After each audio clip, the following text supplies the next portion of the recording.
तोशाखाना फौजदारी केस खत्म हो गया है। इस्लामाबाद हाई कोर्ट ने दरखास्त को मंजूर करते हुए केस नाकाबिले समाअत करार दे दिया है। चीफ जस्टिस आमिर फारूक ने महफूज फैसला सुनाया है। चेयरमैन तहरीक इंसाफ ने तोशाखाना केस के नाकाबिले समाअत करार देने की दरखास्त दायर की थी। सेशन अदालत ने तोशाखाना केस को काबिले समाअत करार देते हुए फर्द जुर्म भी आयद की थी।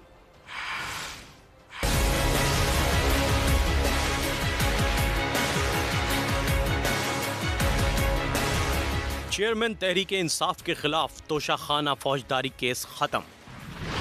इस्लामाबाद हाई कोर्ट ने फैसला सुना दिया। महफूज फैसला चीफ जस्टिस आमिर फारूक ने सुनाया। अदालत ने चेयरमैन पीटीआई की दरखास्त मंजूर कर ली।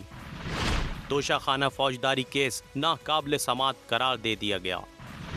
चेयरमैन पीटीआई के खिलाफ कंप्लेन इलेक्शन कमीशन ने दायर की। सेशन अदालत ने चेयरमैन पीटीआई के खिलाफ ट्रायल काबिले समाअत करार दिया था। केस में चेयरमैन पीटीआई पर फर्द जुर्म भी आयद की गई थी, जिसके खिलाफ चेयरमैन पीटीआई ने अदालत आलिया में दरख्वास्त दायर की। इस्लामाबाद हाई कोर्ट ने कार्रवाई रोकने के हुक्म में तौसी कर दी थी। अदालत ने समाअत मुकम्मल होने पर फैसला महफूज कर लिया था। सुप्रीम कोर्ट ने कोयटा वकील कत्ल केस में चेयरमैन पीटीआई की हुक्म इम्तना की इस्तदा मुस्तरद कर दी। अदालत ने चेयरमैन पीटीआई के नाकाबिले जमानत वारंट मुअत्तल करने और